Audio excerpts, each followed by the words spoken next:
Good morning class. आज की online कक्षा में आप सबका स्वागत है और आज हम पढ़ने जा रहे हैं कक्षा 12वीं हिंदी उषा, जिसके कवि हैं शमशेर बहादुर सिंह। तो शमशेर बहादुर सिंह का जन्म 13 जनवरी सन 1911 को हुआ देहरादून में और निधन हुआ उसका 1993 अहमदाबाद में। इसकी एक प्रमुख पद्य है, तुमने धरती का पद्य पढ़ा है, उसकी सहजता प्राण है। तुमने धरती का पद पढ़ा है, क्वेश्चन किया हमसे, है ना। क्या तुमने कभी इस धरती के पद मतलब कविता को जानने की कोशिश की है? इस कविता की जो सहजता होती है, सरलता होती है, वो उसका क्या है? प्राण है। मतलब कविता की सरलता, सहजता ही क्या है? उसका प्राण है। और इनकी रचनाएं हैं कुछ कविताएं, कुछ और कविताएं, चुका भी नहीं मैं इतने पास अपने। इनकी बहुत सारी ऐसी रचनाएं हैं।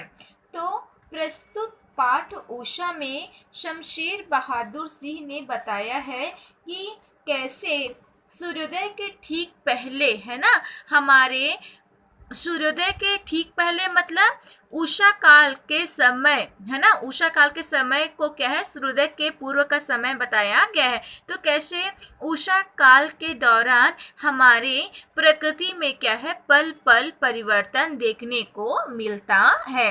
तो उसी पर आधारित है कविता उषा। प्रातः नभ था बहुत नीला शंख जैसे भोर का नभ, राख से लिपा हुआ चौका कोष्टक में अभी गीला पड़ा है। और पाठ का प्रसंग बनेगा उषा काल के दौरान होने वाले प्रकृति के पल पल स्वरूप, परिवर्तित रूप का क्या है? वर्णन किया गया है। और क्या कह रहा है? प्रातः नभ था बहुत नीला शंख जैसे। कवि कहते हैं कि भोर का नभ, भोर का नभ मतलब उषा काल में भी सूर्योदय नहीं हुआ है ना। सूर्योदय के ठीक पहले के समय को क्या कहते हैं? उषा काल कहते हैं। इस बात को ध्यान रखना। तो प्रातः कालीन आकाश के सौंदर्य का वर्णन करते हुए कवि कहते हैं कि प्रातःकालीन आकाश जो है, प्रातःकालीन आकाश जो है वो क्या है? नीले शंख के समान परिवर्तित हो रहा है। हम किस समय के बारे में? अभी सूर्य नहीं निकला है, पूर्ण रूप से सूर्य नहीं निकला है और उसका प्रकाश जो अभी तक है आकाश में नहीं फैला हुआ है ना। सूर्य भी ठीक से निकला, सूर्योदय ठीक से नहीं हुआ है और प्रकाश उसका क्या भी आकाश में पूरी तरह से नहीं फैला है। तो हम इस समय का वर्णन पढ़ रहे हैं। और क्या कह रहा है कवि? प्रातः नभ था बहुत नीला शंख जैसे भोर का नभ। प्रातःकालीन आकाश जो है वो क्या है? नीले शंख के समान प्रतीत हो रहा है। चूंकि उषा काल में, है ना, अभी सूर्य का प्रकाश जो है वो पूरी तरह से नहीं फैला है, इसलिए प्रकृति में क्या है? नम वातावरण है। इसीलिए कवि ने क्या है? आकाश को राख से लिपा हुआ चौका बताया है। आकाश को ही कवि ने क्या है? राख से लिपा हुआ चौका बताया है। उसका एक ही कारण है, क्योंकि सूर्य का प्रकाश कभी पूरी तरह से नहीं फैला हुआ है। एक बार और समझना। प्रातः नभ था बहुत नीला शंख जैसे भोर का नभ। दो ही लाइन को समझना है, कुछ नहीं इस बात में, है ना। कवि क्या कह रहा है कि उषा काल के दौरान जो नीला आकाश है वो कैसे दिखाई दे रहा है? शंख के समान प्रतीत हो रहा है। चूंकि उषा काल में भी सूर्य का प्रकाश पूरी तरह से नहीं फैला हुआ है, इसलिए कवि ने आकाश को गीला चौका बताया है। सुबह देखना मम्मी लोग उठ के क्या है? चौका को साफ करते हो, तुरंत तो सूख नहीं जाता है ना, उसको समय लगता है। तो ठीक उसी प्रकार अभी आकाश में क्या है? प्रकाश, सूर्य का प्रकाश पूरी तरह से नहीं फैला हुआ है, स्वाभाविक नम वातावरण बना हुआ है। इसलिए कवि ने क्या है? आकाश को राख से लिपा हुआ चौका बताया है। आगे है फिर, बहुत काली सीर जरा से लाल केसर से, कि जैसे धुल गई हो स्लेट पर या लाल खड़िया चाक मल दी हो किसी ने। बहुत काली सील, सील मतलब सील है ना, जरा से लाल केसर से, कि जैसे धुल गई हो मतलब मिला दी गई हो स्लेट पर या लाल खड़िया चाक मल दी हो किसी ने। भाई अब हम लोग क्या पढ़ रहे हैं, प्रकृति का पल पल परिवर्तित रूप पढ़ रहे हैं ना। अभी पहले पैराग्राफ में क्या था कि सूर्य का प्रकाश अभी बिल्कुल नहीं फैला है। अब सेकंड में स्थिति बदलेगी है ना, सूर्य का जो प्रकाश है वो धीरे धीरे बढ़ेगा है ना, मतलब फैलेगा आकाश में। तो उसी का वर्णन क्या हम पढ़ रहे हैं।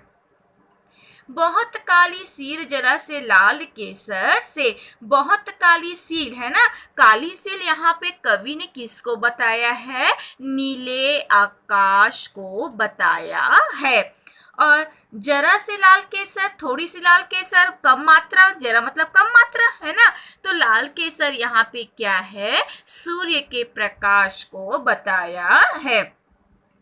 तो सुनना, कवि कहते हैं कि नीले आकाश में है ना सूर्य का जो प्रकाश है वो थोड़ा थोड़ा करके जा रहा है।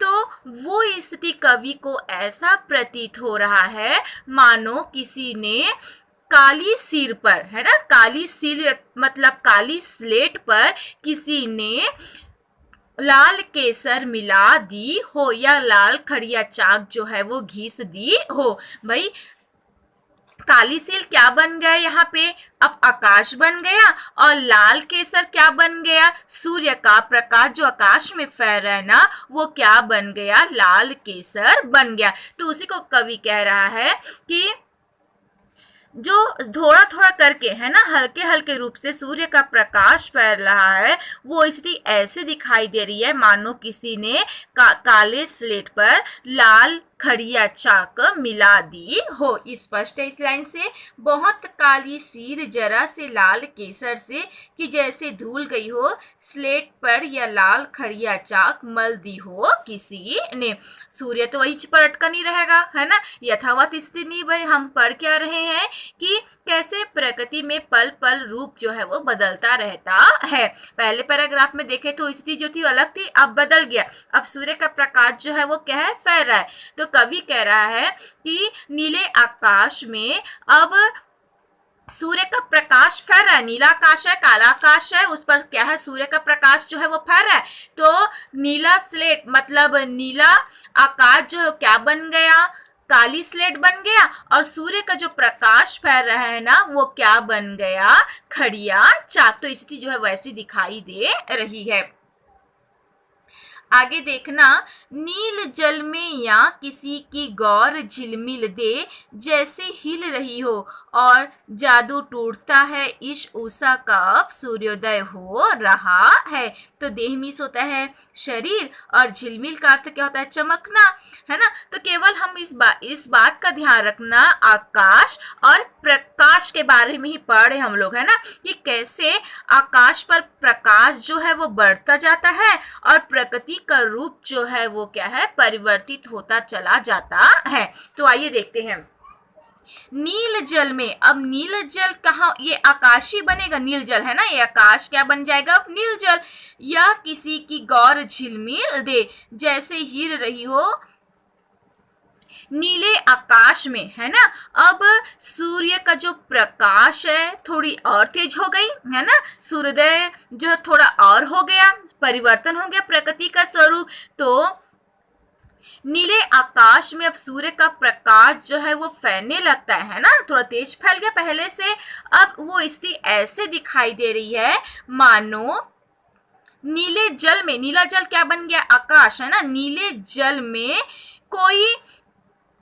कोई जो सुंदरी है वो क्या है, स्नान कर रही है, तैर रही है, जिससे जल जो है वो क्या है, हिल रहा है। तो क्या बोला, नील जल मतलब हो गया आकाश है ना।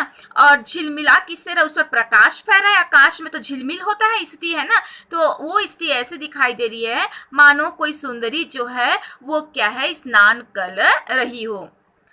और जादू टूटता है इस उषा कब सूर्योदय हो रहा है। अब जैसे सूर्योदय पूरी तरह से हो जाता है, उषा का जादू टूट जाता है ना। तो यहाँ से क्वेश्चन बनेगा, उषा का जादू कब टूटता सा प्रतीत होता है।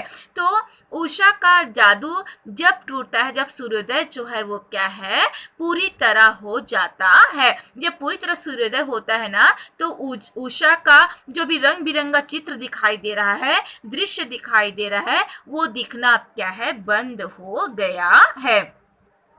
काली सील या स्लेट किसके प्रतीक है ना। तो काली सील तथा स्लेट जो है वो आकाश है ना, तथा लाल केसर या लाल खड़ या चाक जो है वो सूर्य के प्रकाश को बताया गया है।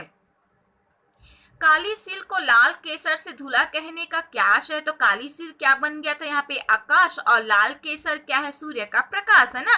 तो आकाश भी क्या है, सूर्य का प्रकाश जो फैल गया है ना, इसी को क्या है, धुला हुआ बताया गया है। तो आगे की पढ़ाई नेक्स्ट कक्षा में।